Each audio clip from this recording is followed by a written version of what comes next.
திரு விஜய் அவர்கள் வந்து என்ன பண்றாருன்னா எலெக்ஷனுக்கு அப்புறம் திரு சிவி சண்முகம் அவர்களும் எஸ்பி வேலுமணியை சந்திக்கிறார். அவங்க வந்து எதிர்முகாமில் இருக்காங்க, சந்திக்கிறாங்க. அது ஏதோ ரகசிய உடன்பாடுன்னு சொல்றாங்க. நமக்கு வந்து தெரியாது. குதிரை பேரம் நடந்ததுன்னு சொல்றாங்க, சோபா போச்சுன்னு சொல்றாங்க. நமக்கு வந்து தெரியாது.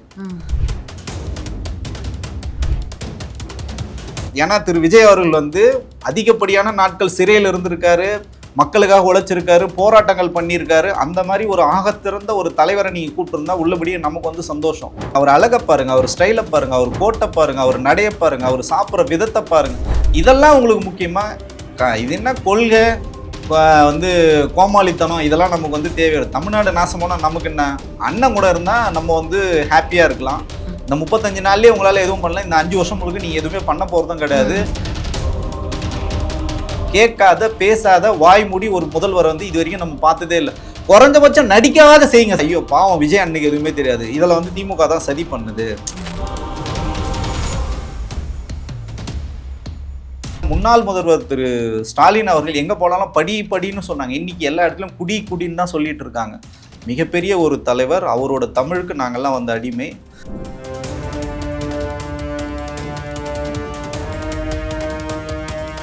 தாவேகா வேறு பாஜக வேறு இல்லை அப்படின்னு நம்ம சொல்றது காரணம் நீங்க செய்கின்ற ஒன்றும் பார்த்தீங்கன்னா அப்படித்தான் இருக்கு. அரசியல் பேசுறதை விட்டுட்டு நான் ஒரு இன்ஸ்டாகிராம் ஐடி ஓபன் பண்ணி டெய்லி ரீல்ஸ் சொல்லலாம்னு இருக்கேன்.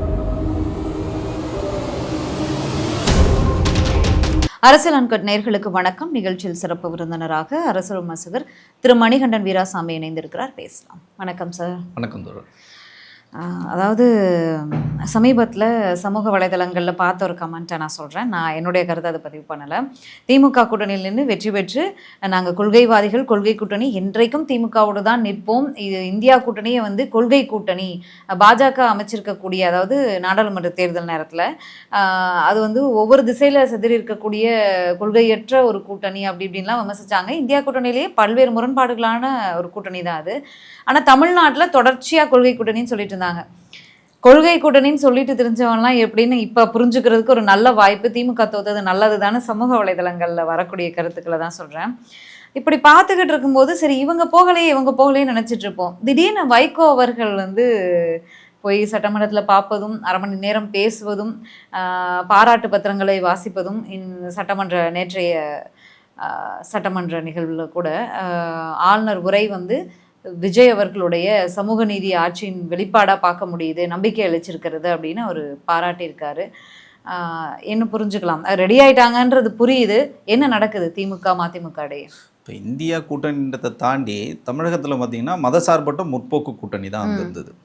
இந்த மதசார்பற்ற அப்படின்றதே பார்த்தீங்கன்னா தாவேகாவுக்கு சம்பந்தமே கிடையாது. ஓகேங்களா? அவர் வந்து ஒரு பக்கம் வைகோ கோச்சுப்பார், அவர் இன்னைக்கு அதான் பாராட்டியிருக்காரு. அதுதான் ஒரு பக்கம் வந்து பார்த்தீங்கன்னா கல்லாப்பட்டி கூட்டணின்னு சொல்லிட்டு திரு விஜய் அவர்கள் வந்து கலாச்சார். கல்லாப்பட்டி கூட்டணி, நீங்கள் எப்படிலாம் வந்து கூட்டணியை வந்து பேரம் பேசுகிறீங்க அப்படிலாம் வந்து சொன்னார். இது ஏற்கனவே இப்படி தான் போகணும் நம்மளால் வந்து யூகிக்க முடிஞ்சுது. ஏன் அதுக்கு என்ன காரணம் என்னன்னு பார்த்தீங்கன்னா, ஓவர் ப்ரெஷர் கொடுத்தாங்க திமுகவுக்கு வந்து காங்கிரஸ். எங்களுக்கு வந்து 50 சீட்டு வேணும், 40 சீட்டு வேணும்னா 4% மேலே நம்மளுக்கு ஓட்டு கிடையாது. 4 பேர் கூட வந்து இங்கே வேலை செய்யறதுக்கு ஆள் கிடையாது. எல்லாமே தலைவர்கள். காங்கிரஸ் தமிழக மக்களுமே கணிச்சிட்டாங்க. காங்கிரஸ் இருக்காது திமுகவோடன்றதை மக்களே கணிச்சிட்டாங்க. ஆனா யாருமே எதிர்பார்க்காத மாதிரியான ஒரு அதான் அது. இப்ப என்னன்னா போட்டி என்னன்னா காங்கிரஸோட யார் இப்ப வந்து அதிகமா வந்து விஜய் வந்து நெருங்குறதுன்னு தான் இப்ப போட்டியை வந்து பாத்தீங்கன்னா, நீங்க சர்க்கஸ் வந்து பண்ணணும்னு முடிவு பண்ணிட்டீங்க. அப்ப யார் அதிகமான மாயாஜாலங்களை பண்றாங்களோ அவங்கள தானே வந்து கைத்தட்டு வந்து இருக்கும். அப்படிதானே அவங்க வந்து இருப்பை வந்து தக்க வச்சு முடியுன்றதுனால திரு வைகோ அவர்கள் மேலே எனக்கு வந்து மிகப்பெரிய ஒரு மரியாதை உண்டு. மிகப்பெரிய ஒரு தலைவர். அவரோட தமிழுக்கு நாங்கள்லாம் வந்து அடிமை. வந்து அந்த மாதிரி இருந்த ஒரு வீரியமான தலைவர். தமிழகத்தை வந்து குறுக்கும் நெடுக்குமாக, வடக்கும் தெற்குமாக, கிழக்கும் மேற்குமாக நடந்த ஒரு மிகப்பெரிய ஒரு தலைவர். ஆனால் இன்னைக்கு என்ன ஆயிடுச்சுன்னா, அவரா இப்படி வந்து பேசுகிறாரு, இல்லை வேற யாருன்னா டூப் இருக்குமோ அப்படின்னு நம்ம நினைக்கிற அளவுக்கு இன்னைக்கு அவரோட செயல்பாடுகள் ரொம்ப அந்த தரம் தாழ்ந்து இருக்கிறத வந்து நம்மளால உண்மையிலேயே சகித்து கொள்ள முடியவில்லை. அவர் அப்படிதான் இருக்காரு. அவர் மேல அவர் மகன் அதுக்கு மேல இருக்காரு. திரு விஜய் அவர்கள் வந்து என்ன பண்றாருன்னா எலெக்ஷனுக்கு அப்புறம் திரு சிவி சண்முகம் அவர்களும் எஸ்பி வேலுமணியை சந்திக்கிறார். அவங்க வந்து எதிர்முகாமில் இருக்காங்க, சந்திக்கிறாங்க. அது ஏதோ ரகசிய உடன்பாடுன்னு சொல்றாங்க. நமக்கு வந்து தெரியாது. குதிரை பேரம் நடந்ததுன்னு சொல்றாங்க, சோபா போச்சுன்னு சொல்றாங்க. நமக்கு வந்து தெரியாது. ஸோ உடனே என்ன பண்றாருன்னா இவங்களை சந்திச்சது சோஃபா போனது தமிழக மக்களுக்கே தெரியும். அது லைவ்ல தான் நியூஸ்ல எல்லாரும் பார்த்தாங்களே. இல்ல நம்ம சொன்னா வழக்கு சோஃபாக்குள்ள என்ன போச்சுன்னு தான் நமக்கு இல்ல நம்ம அப்படி சொன்னா வழக்கு போட்டுருவாங்க. அதனால ஏன்னா நம்ம ஏற்கனவே 120 பார்த்ததை தானே சார் சொல்றோம். இல்ல அதுக்கு கூட வழக்கு போடுவாங்க. 120 121 ஆக்கிட கூடாதுன்னு நானும் வந்து இப்போ ரொம்ப பயந்து தான் வந்து பேசுறேன் நானு. சோ அந்த என்ன இருந்தாலும் முன்னாள் ஆமா நண்பர் அந்த பாசம் இல்ல. ஆமா அது பாசம் விட்டு போகாது. அப்படிதான் நீங்க வந்து எடுத்துக்கணும். ஸோ அப்படி இருந்த சமயத்துல இவங்க என்ன பண்றாங்கன்னா எல்லாரையும் போய் சந்திக்கணும். இப்போ இவங்க வேலுமணி இவங்களை வந்து சந்திச்சதை விஜய் அவர்கள் வந்து நியாயப்படுத்தணும்னா உடனே வண்டியை விடு, சித்தரஞ்சன் சாலைக்கு விடுன்னு முன்னாள் முதல்வரை வந்து பார்க்குறாரு, திரு மு.க. ஸ்டாலினை பார்க்குறாரு. அப்படியே கம்யூனிஸ்ட் ஆஃபீஸுகள் அப்படியே ஒரு ரவுண்டு நம்ம வந்து இங்கேருந்து இப்போ கோயம்புத்தூர் போனோம்னா ஏதோ ஒரு வேலையை போனோம்னா அப்படியே அங்கே இருக்கிற ஃப்ரெண்ட்ஸ் எல்லாம் ஒரு ரவுண்ட் அடிச்சுட்டு வருவோம் இல்லைங்களா? அந்த மாதிரி எல்லார் வீட்டுக்கும் ஒரு ரவுண்டு அடிச்சாங்க. அதில் முக்கியமாக நம்ம பார்க்க வேண்டியது எடப்பாடி வீட்டுக்கு அந்த வண்டி போகல. ஸோ உண்மையாக அவங்க வந்து போகணும்னு நினச்சது வந்து இந்த எஸ்பி வேலுமணி சிவி சண்முகம் வீட்டுக்கு தான். இதை வந்து நீங்கள் சரி கட்டணும், அந்த ஊடகங்கள் வாயை மூடுறதுக்காக இந்த ஒரு செட்டப் ட்ராமாலாம் வந்து பண்ணாங்க. அப்போ வந்து பார்த்தீங்கன்னா இவரோட அதிகமாக பர்ஃபார்ம் பண்ணது யாருன்னு பார்த்தீங்கன்னா திரு வைகோ அவர்கள் தான். திரு வைகோ அவர்கள் வீட்டுக்கு அவர் போகும்போது என்ன சொல்கிறாருன்னா, அவங்க வீட்டில் வேலை பார்க்குறவங்கலாம் விசிலுக்கு தான் ஓட்டு போட்டாங்க. சொல்ல வேண்டிய அவசியம் என்ன அப்படின்னா, ஸோ அப்போது விஜய் அவர்கள் வந்து நெருங்கணும்னு அவங்க வந்து முடிவு பண்ணிட்டாங்க. அன்றைக்கே நான் ஒரு முன்னணி ஊடகத்தில் சொல்லியிருந்தேன், பாமக சாரி ஒரு அரசியல் கட்சி தலைவராக அவர் அன்றைக்கு வைக்கப்பட்டிருக்க வேண்டிய ஒரு சமயம் அது. ஆமாம். ஸோ அப்போ வந்து நம்ம வந்து சொன்னோம் மதிமுக தாவைக்காவோட இணைகிறது. அப்போ சொல்றாங்க எப்படிங்க ரெண்டு பேரும் வந்து சின்னத்துல தான் வெற்றி பெற்றாங்க. ஏங்க சின்னம் முக்கியமா உங்களுக்கு லட்சியம் முக்கியமான ஒரு தலைவனுங்க, அவர் அழகை பாருங்க, அவர் ஸ்டைலை பாருங்க, அவர் கோட்டை பாருங்க, அவர் நடைய பாருங்க, அவர் சாப்பிட்ற விதத்தை பாருங்க, இதெல்லாம் உங்களுக்கு முக்கியமா? இது என்ன கொள்கை வந்து கோமாளித்தனம் இதெல்லாம் நமக்கு வந்து தேவையில்லை. தமிழ்நாடு நாசமான நமக்கு என்ன, அண்ணன் கூட இருந்தால் நம்ம வந்து ஹாப்பியாக இருக்கலாம். அடுத்த கட்டமாக வந்து கட்சியை வளர்த்து எடுக்கணும்னா அங்கே ரசிகர்கள் இருக்க மாட்டாங்களா? ஸோ இந்த மனப்பான்மையில் போகிறது உள்ளபடி ஆபத்தான அரசியல். இது வைகோ அவர்கள் எடுத்திருக்க அரசியல் இது பார்த்தீங்கன்னா ரொம்ப ஆபத்தானது. என்ன சொல்கிறாருன்னா, அதெல்லாம் கூட ஓகே, துரை வைகோ அவர்கள் வந்து போய் பார்த்தாரு. அப்போ என்ன சொன்னார்னா, அவருக்கு வந்து எங்கள் மாவட்டத்துக்கு வந்து நிதிலாம் கேட்டிருக்கோம், என் தொகுதி, அதெல்லாம் கூட நம்ம அக்செப்ட் பண்ணலாம். ஆனால் இவர் 30 ஆண்டுகள் திரு வைகோ அவர்கள் வந்து ராஜீவ் காந்தியை வந்து கேள்வி கேட்டவர். ராகுல் காந்தி வந்து இவர் பேச்சுக்கு வந்து பதில் சொல்ல முடியாமல் அந்த நாடாளுமன்ற வளாகத்தை விட்டு வெளில போனாருன்னு சொல்லிட்டு அந்த அளவுக்கு வீர தீரமாக பேசிய திரு வைகோ அவர்கள் இன்னைக்கு எப்படி என்ன பேசுறாருன்னா, அந்த 30 ஆண்டுகள் உரையை வந்து ஒரு புத்தகமா தயாரிச்சு அந்த புத்தகத்தை வெளியிடுறதுக்கு நெல்சன் மண்டேலாவோட வந்து பெரிய தலைவர். ஏன்னா திரு விஜய் அவர்கள் வந்து அதிகப்படியான நாட்கள் சிறையில் இருந்திருக்காரு, மக்களுக்காக உழைச்சிருக்காரு, போராட்டங்கள் பண்ணியிருக்காரு. அந்த மாதிரி ஒரு ஆகத்திறந்த ஒரு தலைவரை நீங்க கூப்பிட்டுருந்தா உள்ளபடியே நமக்கு வந்து சந்தோஷம். ஒரு சினிமா நடிகரை நேராக கோடம்பாக்கத்துலேருந்து நீங்கள் எக்ஸ்போர்ட் பண்ணி நீங்கள் வந்து கோட்டைக்கு எடுத்துன்னு வந்துட்டீங்க. அவர் வந்து ஏதோ பாவம், அவரே நம்பலை, இன்னைக்கு வரைக்கும் முதல்வரானது அவரே நம்பலை. அவர் வந்து அப்பப்போ அவர் வந்து கிள்ளி பார்த்துக்கிறாரு, நான் தான் முதலமைச்சரா, தமிழ்நாடா நான் தான் முதலமைச்சரா அப்படின்னு கேட்குற ஒரு மனிதரை வச்சு நீங்கள் வந்து புத்தகத்தை நீங்கள் வெளியிடணும்னு நினைக்கிறது உள்ளபடியே திரு வைகோ அவர்கள் வந்து என்ன மாதிரி அரசியலை முன்னெடுத்தாரு, இன்னைக்கு எந்த மாதிரி போயிட்டாரு, அவரும் வந்து ஒரு ரசிகர் மனப்பான்மையில் போயிட்டாரால் உள்ளபடியே நமக்கு வந்து வேதனை அளிக்குது. திரு வைகோ அவர்கள் வந்து குறை மதிப்பீடு பண்ணுறதோ அவர் வந்து ஏளனம் பண்ணுறதோ நம்மளோட நோக்கமும் கிடையாது. அதுக்கு நம்ம வந்து துளியளவும் தகுதி இல்லாத ஒரு நபர். ஆனால் நீங்கள் செயல்படுகின்ற விதம், உங்களை தலைவனாக ஏற்றுக்கிட்டு நாங்கள்லாம் உங்கள் வழியே வந்தவர்கள். நீங்கள் வந்து தமிழ் தேசிய இயக்கமாக இருக்கட்டும், இன்னைக்கு வந்து நீங்கள் வந்து நடைபயணத்தில் வந்து என்ன சொல்றது, இந்த கருவேல மரங்கள், சீம கருவேல மரங்களை அகற்றுறதா இருக்கணும், இதெல்லாம் வந்து வைகோ அவர்கள் முன்னெடுத்த மிகப்பெரிய ஒரு முன்னெடுப்பு. அதெல்லாம் பண்ண தலைவரா இன்னைக்கு இந்த அளவுக்கு ஒரு நடிகர் பின்னாடி போய் நிற்கிறாரு. இந்த கட்சியை எடுத்துமே அந்த நடிகர் கட்சியில போய் கரைச்சணும்னு நினைக்கிறாரு. திமுகன்ற ஒரு மாபெரும் இயக்கத்தையே எனக்கு வேணான்னு தூக்கி எறிகிற அளவுக்கு துணிஞ்சிட்டாரு அப்படின்றது உள்ளபடியே அரசியல்ல வந்து இது எந்த மாதிரி சூழ்நிலை போய் சேரும்னு நமக்கு வந்து தெரியல. இது உள்ளபடி ஏன் இதை எடுத்திருக்காரு? இது அவர் மகனுக்கான அரசியல் எதிர்காலத்திற்கான ஒரு மூமெண்டா பார்க்கணுமா? ஏன்னா மதிமுகவில் நீண்ட நெடுகாலம் உழைத்த வைகோ என்னுடைய உயிரை வந்து 2-3 முறை காப்பாற்றிருக்கான்னு அவரே பெருமையா பேசினா, மல்லை சத்யா வந்து வளர்ந்துட்டு வராரு, அவர் பின்னாடி ஒரு கூட்டம் திரளுதுன்னு தெரிஞ்சோடனே வந்து அவருக்கு எதிரான நடவடிக்கையில் அவர் ஒதுக்கப்பட்டாரு. அதுக்கப்புறம் அவர் வெளியேறினாரு, அதெல்லாம் நடக்குது. அப்போதே வைகோ அவர்கள் மீது ஒரு பெரும் விமர்சனம் வைக்கப்பட்டது, மகனுக்காக தான் இதெல்லாம் பண்றாரு அப்படின்னு. குடும்ப அரசியலை எதிர்த்து மதிமுக தொடங்கியவர். இன்னைக்கும் மகனுடைய எதிர்காலத்துக்காக இந்த ஒரு மூமெண்ட் எடுத்திருப்பாரோ அப்படின்னு பார்க்கணுமா? எப்படி புரிஞ்சு? மகனோட எதிர்காலத்துக்கு எடுத்தாருன்னா, இன்னி அவர் மகன் வந்து ஒரு நாடாளுமன்ற உறுப்பினர் அது வந்து எதனால வந்தது உங்களுக்கே நல்லா தெரியும். திருச்சியில் திரு வைகோ அவர்களுக்கோ இல்லை துரை வைகோ அவர்களுக்கு எவ்வளோ செல்வாக்கு இருக்குது நீங்கள் யோசிச்சு பாருங்கள். ஒன்றுமே இல்லை. அப்போது ஒரு இயக்கம் இதே தான் தொடர்ச்சியாக எல்லாம் பண்ணுறாங்க.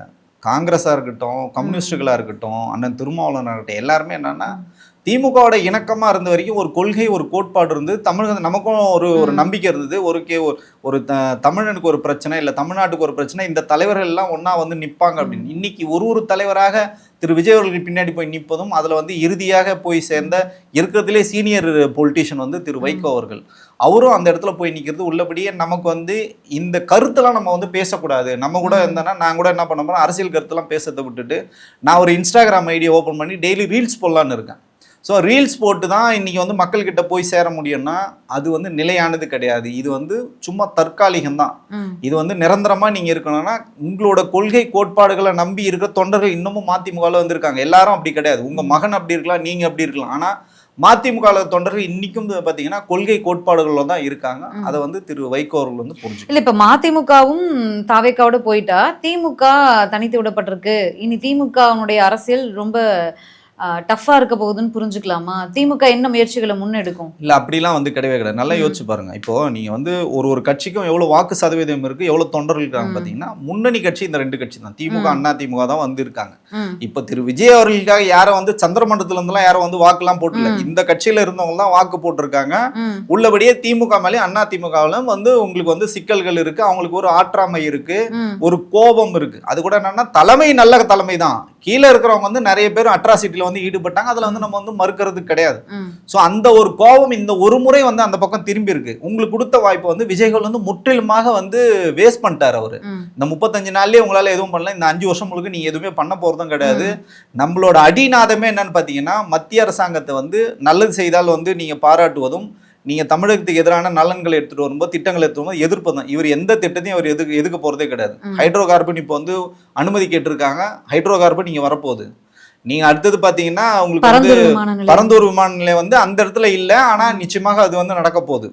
அதே போல வந்து பாத்தீங்கன்னா ஸ்டெர்லைட் ஆலை வந்து மூடி இருக்காங்க. இப்போ வந்து சைலண்டா அது வந்து திறக்கிறதுக்கான எல்லா விதமான கூட கோரிக்கை வச்சுட்டு வந்திருக்காரு. நல்லா கோரிக்கை வச்சாரு போங்க. ஸோ அது வந்து பார்த்தீங்கன்னா உங்களுக்கு வந்து திறக்க போகிறாங்க. இது இந்த மாதிரி பல்வேறு சூழல்கள் வந்து தமிழகத்தை மேகதாதுல வந்து அணை கட்ட தான் போகிறாங்க. காவிரி நடுமன்ற தீர்ப்பை வந்து நீங்கள் அமுல்படுத்தணும்னு கேட்காத பேசாத வாய் மூடி ஒரு முதல்வர் வந்து இது வரைக்கும் நம்ம பார்த்ததே இல்லை. குறைஞ்சபட்சம் நடிக்காத செய்யுங்க சார், நீங்கள் கேட்குற மாதிரி நடிக்கவாத செய்யுங்கன்ற நாங்கள் அது கூட செய்யாத ஒரு முதல்வரை நம்பி நீங்கள் இத்தனை பேரும் அவர் முதுகில் போய் ஏறினீங்கன்னா அங்கே இருக்கிறவங்களுக்கு அவர் என்ன பதவி கொடுக்குன்னு தெரில. அப்போ உங்களுக்கு எல்லாம் பதவி கொடுத்தாங்கன்னா இந்த ஷிஃப்ட் வந்து நடக்கும். தாவேக்கால இருக்கிறவங்களுக்கு வந்து ஒரு சலிப்பு ஏற்படும். வெளியில இருந்து வரவங்களுக்கு தான் இவர் வாய்ப்பு கொடுக்குறாங்க. 10 எம்எல்ஏக்கள் மாவட்ட எங்களுக்கு தான் மாவட்ட செயலாளர் பதவி கொடுக்கணும், வரவங்களுக்கு எல்லாம் பொறுப்பு கொடுத்துட்டு இருக்கீங்கன்னு போர்க்கொடி உயர்த்தி இருக்கிறதா ஒரு தகவல் உண்டு. இப்போ 5-6 தொகுதி வரைக்கும் இடைத்தேர்தல் நடக்க போகுது. இது எப்படி இது சுமூகமா முடிச்சிருவாங்களா? கட்சிக்குள்ளே உட்கட்சி பிரச்சனையா முடிச்சிருவாங்களா, இல்ல அவங்க ராஜினாமா வரைக்கும் போவாங்கன்னு? ராஜினாமா இல்ல, இப்ப அந்த உள்ள இருக்கிற தொண்டர்கள் வந்து மனக்கசப்புல வந்து இருக்காங்க. அவங்க வந்து திருப்பி வந்து திமுகவோ இல்ல அண்ணா திமுக இல்ல ஒரு தனி இயக்கமோ காண்றதுக்கு வாய்ப்புகள் வந்து இருக்கு. சோ இப்படிதான் இது வந்து ஆபத்தானதுன்னு நம்ம வந்து சொல்றோம். அதனாலதான் அவங்க தாவேக்கான ஒரு கட்சி இருக்குன்னா அவங்க வந்து மேலே இருந்து வரட்டும், ஒரு புதிய கட்சி தானே. அவங்க முதுகுல எதுக்கு சார் நீங்க இவ்வளவு நாள் நீங்க வந்து திமுக அண்ணா திமுக முதுகுல மாறி மாறி சவாரி செஞ்சீங்க. இப்ப தாவேக்கான ஒரு புது வந்து ஒரு சவாரி உங்களுக்கு கிடைச்சிருக்கு. சோ அவ்வளவுதான் வித்தியாசம். இதை தாண்டி உங்களுக்கு என்ன கொள்கை கோட்பாடு இருக்கு? சரி, ஓகே. அது மதிமுக தொண்டர்கள் முடிவு பண்ணட்டும். அபிஷியலான அறிவிப்பு வந்தோம்னா மீண்டும் நம்ம பேசுவோம். அனைத்துக்குமே குரல் கொடுக்கக்கூடிய கம்யூனிஸ்ட், மார்க்சிஸ்ட், விசிகால இருந்து நான் முதல்வன் ஒரு திட்டம். நம்ம அந்த பேரை மேலோட்டமா பார்க்க முடியாது. இப்போ ஒரு ஸ்டூடெண்ட் இருக்கார் அப்படிங்கும்போது அவருக்கு வந்து ஃபினான்ஷியல் பின்புலம் இருக்கலாம், அட்வைஸ் பண்ணக்கூட நீ இந்த வழியில போ, இங்கே உனக்கு இவ்வளோ ஆப்பர்ச்சுனிட்டிஸ் இருக்கு, இந்த கோர்ஸ் எடு, இதை படி, நாங்கள் இது கவர்மெண்ட்ல இருந்து உனக்கு இந்த சப்போர்ட் வரும்னு நமக்கு சொல்றது கூட யாரும் இல்லாத ஒரு ஸ்டூடெண்ட்டுக்கு அவ்வளவு வழிகளையும் காட்டக்கூடிய ஒரு திட்டமாக கொண்டு வந்திருந்தாங்க. அந்த பேரும் அவ்வளோ அற்புதமாக ஒரு கான்ஃபிடன்ட் கொடுக்கக்கூடிய ஒரு பெயர், அவருக்கான அந்த மாணவருக்கான ஒரு பெயர், அந்த திட்டத்துக்கான பெயர்னே நம்ம பார்க்க முடியாது. அதை மாற்றி வைக்க வேண்டிய அவசியம் என்ன வந்துச்சு? அந்த பதிவுகள் அதனால பயனடைஞ்ச மாணவர்களுடைய அந்த பதிவுகள் அதெல்லாம் நீக்கிட்டாங்க. பின்வரக்கூடிய மாணவர்கள் எல்லாத்தையுமே நீக்க வேண்டிய ஒரு அவசியம் எங்கிருந்து வந்துச்சு? அப்ப நீங்க வந்து மற்ற தலைவர்களை போய் பார்த்து நீங்க ஒரு முன்மாதிரியான அரசியல்வாதின்னு ஃப்ரேம் பண்ணிக்கிறீங்க, பின்னாடி நீங்க பண்ணக்கூடிய வேலைகள் இதுவா இருக்கு. ஏன் இப்படி ஒரு வேலையில வந்து வலதுசாரி மனநிலை? இதனால தான் நம்ம சொல்றோம் தாவேகா வேறு பாஜக வேறு இல்லை அப்படின்னு நம்ம சொல்றது காரணம். நீங்க செய்கின்ற ஒண்ணு பாத்தீங்கன்னா அப்படித்தான் இருக்கு. நீங்க வந்து அம்மா உணவகத்துல அம்மையார் ஜெயலலிதா புகைப்படத்தை எடுத்து உங்க புகைப்படத்தை வந்து மாட்டினதா இருக்கட்டும், இப்ப வந்து நான்முதல் திட்டத்தானே இந்த கடந்த ஆண்டு மட்டுமே 44 பேர் வந்து பயனாளிகளா இருக்காங்க. யூபிஎஸ் வந்து கிளியர் பண்ணியிருக்காங்க. அவங்க எதுவுமே வந்து அவர் வீட்டுல இருந்து ₹1 பணம் எடுத்துட்டு போதில்லை. ஒரு குடிமைப்பணி அதிகாரின்றது எவ்வளவு பெரிய ஒரு பொறுப்பு. அது தமிழ்நாட்டில் மட்டும் இல்லை, அவங்க இந்தியா முழுக்க எங்க வேணாலும் போய் சர்வீஸ் பண்ணலாம். அந்த மாதிரி ஒரு ஆப்பர்ச்சுனிட்டி. அதான் சொல்றேன், முன்னாள் முதல்வர் திரு ஸ்டாலின் அவர்கள் எங்க போனாலும் படின்னு சொன்னாங்க. இன்னைக்கு எல்லா இடத்துலயும் குடின்னு தான் சொல்லிட்டு இருக்காங்க. ஸோ இதை தான் மக்கள் தான் இதை வந்து தீர்மானிக்கணும். எல்லாருமே வந்து இன்னைக்கு வந்து வாய் மூடி மௌனித்து இருக்காங்க. கேட்டால் இன்னும் அவங்களுக்கு வந்து டைம் கொடுக்கணும்னு சொல்றாங்க. அந்த டைம் எப்போ வரும்னு சொல்லுங்க. 2031 தான் வருமா, இல்லை வந்து 2026 பார்க்கலாமான்னு அந்த கூட்டணி கட்சி தலைவர்கள் தான் வந்து சொல்லணும். உள்ளபடியே இந்த அரசியல் வந்து இது வரைக்கும் நம்ம பார்க்காத ஒரு அரசியல். அதான் சொல்றேன், பேட்டர்ன் வந்து ஒன்று தான். ஆர்எஸ்எஸ் பேட்டர்ன், பாஜக பேட்டர்ன். அந்த பேட்டர்ன் வந்து தமிழ்நாட்டில் ரொம்ப சக்சஸ்ஃபுல்லா, எந்த விதமான எதிர்ப்பு இல்லை. ஊடகங்கள் உங்களை எதிர்க்கிறது இல்லை, மக்கள் சந்தேகமே படல. என் மக்கள் வந்து நம்புறாங்க. இன்னமும் வந்து ஐயோ பாவம் விஜய் அன்னைக்கு எதுவுமே தெரியாது, இதுல வந்து திமுக தான் சதி பண்ணுது. இந்த மாதிரி மணிகண்டன் வீராசாமி மாதிரி ஒரு சில ஆட்கள் வந்து மக்களுக்காக வந்து பேசின ஆளுங்க. இப்ப என்ன தெரியல, கோடியோட யாரோ பணம் கொடுத்துட்டாங்க இவங்களுக்கு. அந்த பணத்தை வாங்கிட்டு இவங்க மக்களுக்கு எதிராக பேசுறாங்க, விஜய்க்கு எதிராக பேசுறாங்க. அப்படிலாம் வந்து கிடையாது. நம்மள யாரும் விலை கொடுத்து வந்து வாங்கவும் முடியாது. என்னைக்குமே இன்னைக்கு இல்லை என்னைக்குமே மக்களுக்காக தான் நம்ம வந்து பேசுவோம். வேணா இந்த தலைவர்கள் வேணா ஏதோ ஒரு விஜய் அவர்கள்கிட்ட ஏதோ ஒரு ஆதாயம் வந்து இருக்கலாம், எங்களுக்கு எந்த ஆதாயமும் வந்து கிடையாது. அதனால மக்களுக்கான குரலா வந்து ஒலிக்க வேண்டியது ஒரு ஊடகத்தோட கடமை, நம்மள மாதிரி ஒரு அரசியல்வாதிகளோட கடமை. இதை வந்து செவ்வனே நம்ம செய்தாலே இல்ல. உதயநிதி, எதிர்க்கட்சி தலைவர் உதயநிதி அவர்கள் வந்து தாவேகா பாஜக கூட்டணியில இருக்காங்க, அதனாலதான் ஆளுநர் வந்து இப்படி அச்சு பிசலாம பேசியிருக்காரு அப்படின்னு ஒரு கருத்தை சொல்லியிருந்தாரு. ஏன் அப்படி ஒரு இணக்கமான சூழல்ல இருந்தாதான் இது நடக்கும்னு நம்ம புரிஞ்சுக்கணுமா? 100%. இப்ப நீங்க வந்து 2 முறை தேசிய கீதம் வந்து பாடுறீங்க, என்ன அவசியம் வந்தது? இதுக்கு முன்னாடி 60 ஆண்டுகள் இப்படி நடக்கவே இல்லைல்ல. நீங்க தான் புதியதாக வந்துறீங்க. நீங்க வந்து அதே ஃபார்முலா வந்து நீங்க சொல்றீங்களே. நீங்க வந்து தமிழகத்தில் வந்து 12th எக்ஸாம் பாஸ் பண்ணி வந்த பசங்களை நீங்க சொல்றீங்க, அது தமிழகத்தோட லெகசின்னு அப்போ வந்து உங்களால ப்ரௌடா நீங்க சொல்ல முடியுது. அப்புறம் இங்க எங்க போச்சு உங்களுக்கு அந்த ப்ரௌடு? நான் என்ன சொல்றேன்னா, ஒரு அரசியல் கட்சியா நீங்க இதுல இருந்து என்ன மாற்றுன்னு சொல்லுங்களேன். நீங்க அதே குட்டிகள் ஊறிய மட்டையில தான் நீங்க இருக்கீங்க. திமுக அண்ணா திமுக எதை செஞ்சதோ அதை தான் நீங்க செஞ்சீங்க. புதுசா நீங்க எதுவுமே வந்து செய்யல. இன்னும் அடிஷனல் நீங்க என்ன பண்றீங்க? எதுவுமே பேசுறதில்லை. இது வரைக்கும் தமிழகத்தின் முதல்வர் எல்லாருமே இன்னைக்கு ஒரு ப்ரெஸ் மீட் கொடுத்துருப்பாங்க, இன்னைக்கு வந்து பேசியிருப்பாங்க. ஒரு காரசாரமா நடக்க வேண்டிய ஒரு விஷயத்த நீங்க வந்து உப்பு சப்பரமா இதை நடத்துறீங்க. மக்களுக்கான அரசியல் தலைவராக எப்ப நீங்க மாறுவீங்க? மக்களுக்கான ஒரு இயக்கமா தாவேகா எப்ப மாறும் நம்மளும் வெயிட் பண்ணி. பட்ஜெட் கூட்டத்தொடர்ல புதிய அறிவிப்புகள்லாம் வர இருக்கு மக்களுக்கு அப்படின்லாம் சொல்றாங்க. நீங்க வேற இப்படியே நெகட்டிவா பேசிட்டு இருக்கீங்க. பாப்போம், பட்ஜெட் கூட்டத்தொடர் முடியட்டும், மீண்டும் பேசலாம். நன்றி, வணக்கம். நன்றி, வணக்கம்.